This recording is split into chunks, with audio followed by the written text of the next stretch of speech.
دوستو آج کی اس ویڈیو میں ہم جس انسان کے بارے میں بات کرنے والے ہیں اس انسان کو آپ میں سے بھلے ہی بہت کم لوگ جانتے ہوں گے، مگر اس بات میں کوئی شک نہیں ہے کہ اس انسان کو اتہاس میں حد سے زیادہ اہمیت دی جاتی ہے، اور اس کو اتہاس میں اہمیت دی جانے کی وجہ یہ ہے کہ یہ وہی انسان تھا کہ جس نے مسلمانوں کی آخری خلافت یعنی سلطنت عثمانیہ کو ختم کرنے میں ایک اہم کردار نبھایا تھا۔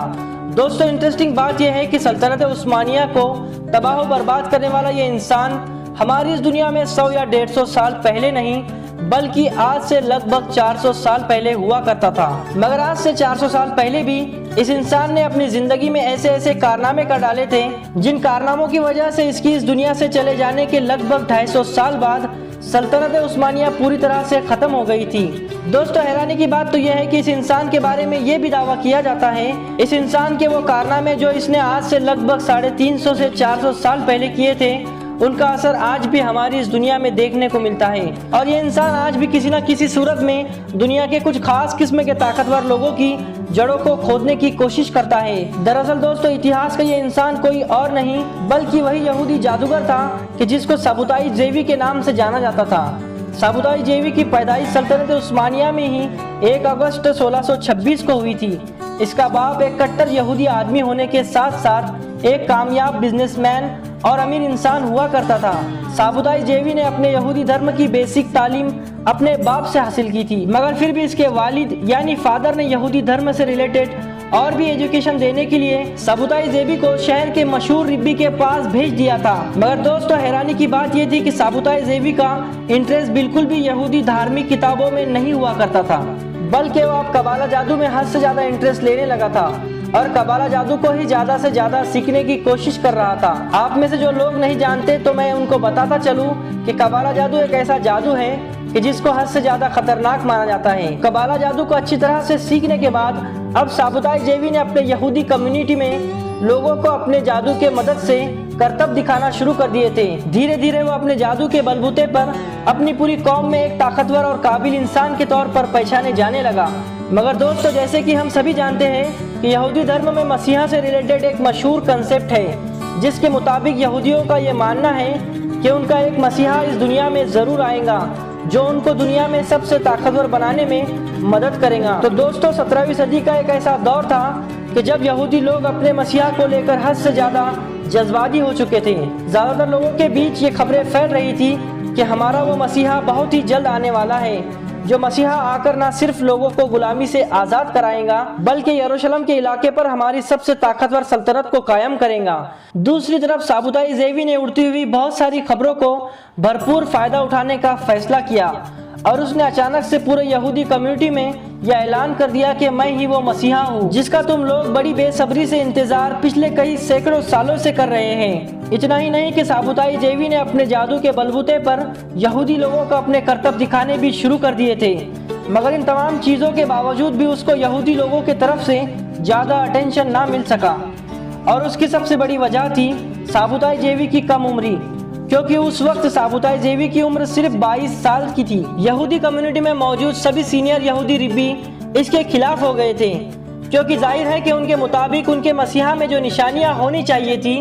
وہ بھی اس انسان کے اندر موجود نہیں تھی۔ اس کے علاوہ اس کے خود کے بھی بہت سارے تھاٹس یعنی نظریات یہودی دھرم کے خلاف تھے۔ یہودی دھرم کے خلاف بہت سارے نظریات رکھنے کی وجہ سے اب دھیرے دھیرے اس کا اپنے لوگوں کے بیچ رہنا مشکل ہو چکا تھا، جس کی وجہ سے جیسے ایک دن اس کو اپنے علاقے کو چھوڑ کر جانا پڑا۔ اپنے شہر کو چھوڑنے کے بعد اس نے دنیا کے الگ الگ علاقوں میں جا کر اپنی آئیڈیالوجی پروموٹ کرنا شروع کر دیا تھا، مگر دوستو اس کی آئیڈیالوجی کو اچانک سے بوسٹ اس وقت ملا جب اس نے مصر میں جا کر پولینڈ کے ایک یہودی فاحشہ عورت سے شادی کر لی۔ یقیناً اس شادی نے پوری دنیا کے یہودیوں میں ایک کوہرام مچ گیا، کیونکہ دوستو انٹرسٹنگ بات یہ تھی کہ سارا نام کی اس یہودی عورت کا یہ دعویٰ تھا کہ اس کے ساتھ ایک مسیحا کے علاوہ کوئی بھی شادی نہیں کر سکتا، لہٰذا اب اس شادی کے ذریعے سے سابوتائی زیوی نے پوری دنیا میں خوب شہرت بٹیر لی۔ اس شہرت کو دیکھتے ہوئے حلب اور مصر میں رہنے والے بہت سارے یہودی تاجروں نے اس انسان کے اوپر پیسے خرچ کرنے کا فیصلہ کیا۔ بڑی بڑی ٹیم بنائی گئی، ایسے ٹیمز جو دور دراز کے شہروں میں جا کر سابوتائی زیوی کی وچاردھارا کو پروموٹ کیا کرتے تھے اور اس کا میسج عام لوگوں کو دینے کی کوشش کیا کرتے تھے تاکہ زیادہ سے زیادہ لوگوں کو اس نئے گروپ میں شامل کیا جا سکے۔ اتنا ہی نہیں دوستو کہ سابوتائی زیوی کے ایک فالوور کہ جس کا نام ابراہیم ہوا کرتا تھا، اس نے تو سابوتائی زیوی کے اوپر ایک بڑی سی کتاب ہی لکھ دی، جس کتاب کا نام رکھا گیا تھا دا گریٹ وزڈم آف سولومون۔ آپ کو بتاتا چلوں کہ کتاب کے اندر سابوتائی زیوی کے بہت سارے کارناموں کو ذکر کیا گیا تھا۔ دوستو، جہاں ایک طرف نیا گروہ سلطنت عثمانیہ میں بڑی تیزی کے ساتھ پھیل رہا تھا، تو وہی دوسری طرف اس دور کے سلطنت عثمانیہ کے حکمران یعنی محمد فور کو اس بارے میں کوئی بھی خبر نہیں تھی۔ مگر دوستو، آپ لوگوں نے وہ کہاوت تو ضرور سنی ہوگی کہ جب گیدڑ کی موت آتی ہے تو وہ شہر کی طرف بھاگنے لگتا ہے، اور بالکل وہی ہوا سابوتائی زیوی کے ساتھ۔ دراصل دوستو، سابوتائی زیوی اپنے بڑھتی ہوئی شہرت کو برداشت نہ کر سکا، اور اس نے شہرت کے نشے میں آ کر یہ اعلان کر دیا کہ میں بہت جلد سلطنت عثمانیہ کی راجدھانی یعنی قسطنطنیہ جانے والا ہوں، اور جیسے ہی قسطنطنیہ پہنچوں گا تو سلطنت عثمانیہ کے سلطان کا تاج میرے سر پر ہوگا۔ دوستو، سابوتائی زیوی کی ایسا کہتے ہی پوری سلطنت میں دھیرے دھیرے ہاہاکار مچنا شروع ہو گیا۔ یہ خبر اڑتے اڑتے اس دور کے سلطنت عثمانیہ کے وزیر یعنی فاضل پاشا تک پہنچ گئی۔ انہوں نے فوراً اپنے سپاہیوں کو یہ حکم دے دیا، یہ انسان جہاں پر بھی ملے اس کو فوراً قید کر کے ہمارے سامنے حاضر کیا جائے۔ لہٰذا سابوتائی زیوی کو قید کر کے قسطنطنیہ لایا گیا، اور وہاں پر اس کو ایک قید خانے میں بند کر دیا گیا۔ کچھ وقت قید خانے میں بند کرنے کے بعد اس کو وہاں سے نکال کر قسطنطنیہ سے بہت دور موجود مصر میں ایک مشہور قید خانے میں ڈال دیا تھا۔ مگر ظاہر ہے دوستو، سابوتائی زیوی ایک ایسا انسان تھا جس کے پاس نہ تو پیسوں کی کمی تھی نہ ہی فالوورز کی، اسی لیے اب اس نے سلطنت کی راجدھانی سے بہت دور موجود قید خانے میں اپنے پیسوں کے بلبوتے پر کچھ سپاہیوں کو خرید لیا۔ قید خانے کے ہی کچھ لوگوں کو پیسے کی لالچ میں اپنے طرف کر لینے کے بعد سابوتائی زیوی جو کام قید خانے کے باہر کیا کرتا تھا وہی کام قید خانے کے اندر سے کرنا شروع کر دیا تھا، یعنی یہ اندر سے ہی اپنے فالوورز کی مدد سے اپنے وچاردھارا کو دور دور تک پھیلا رہا تھا۔ مگر دوستو، انہی دنوں سابوتائی زیوی کو یہ خبر ملی کہ ایک اور یہودی ربی نے پڑوسی ملک میں اپنے مسیحا ہونے کا دعویٰ کیا ہے۔ لہٰذا قید خانے میں موجود سابوتائی زیوی نے مسیحا ہونے کے اس نئے دعوے دار سے فوراً ملاقات کرنے کا فیصلہ کر لیا تاکہ وہ جلد سے جلد اس کو بھی اپنے ساتھ ملا لے۔ لہٰذا اسی لیے اس نے اپنے فالوورز کے ذریعے اس انسان کو بلاوے کی دعوت دی۔ اس انسان نے لمبا سفر طے کرنے کے بعد مصر کے مشہور قید خانے میں سابوتائی زیوی سے ملنے کے لیے پہنچ گیا۔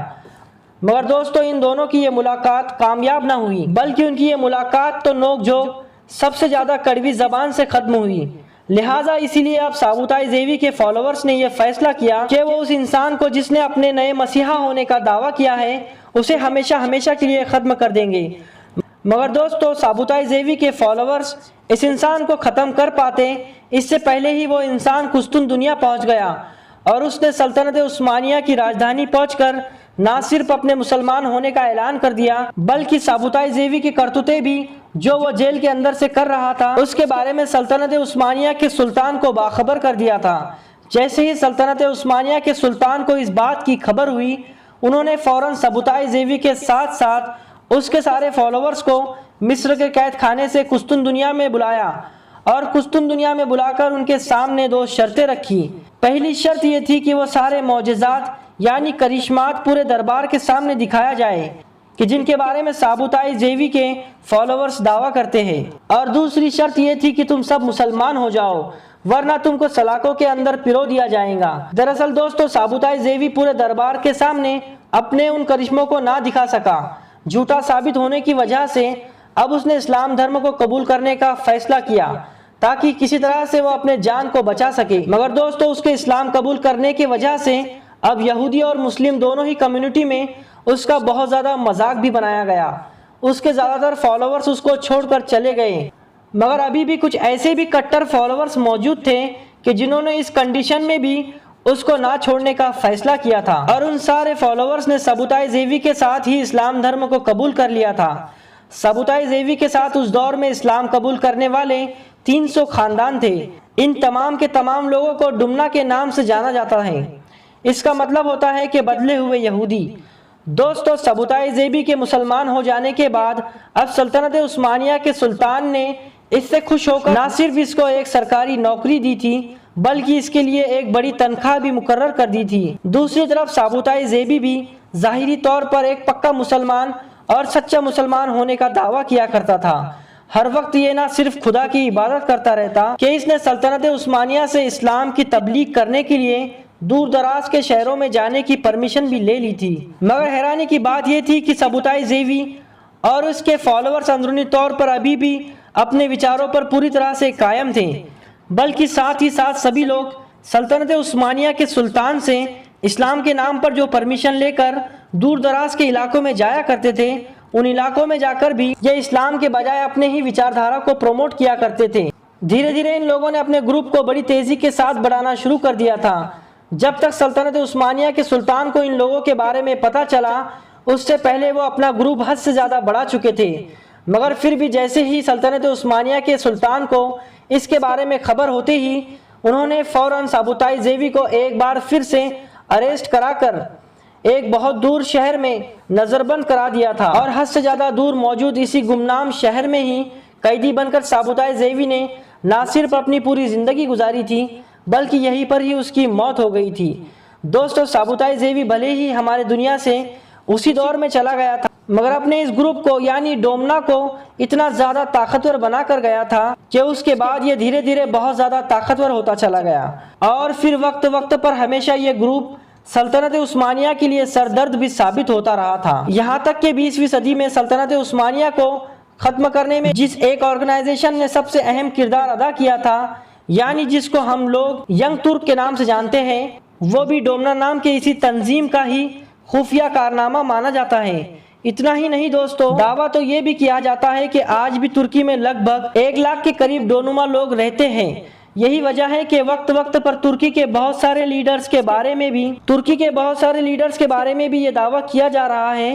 کہ ان کا تعلق کہیں نہ کہیں ڈونما کے ساتھ ہے۔ ان لیڈر کے لسٹ میں سب سے بڑا نام ماڈرن ترک کے فاؤنڈر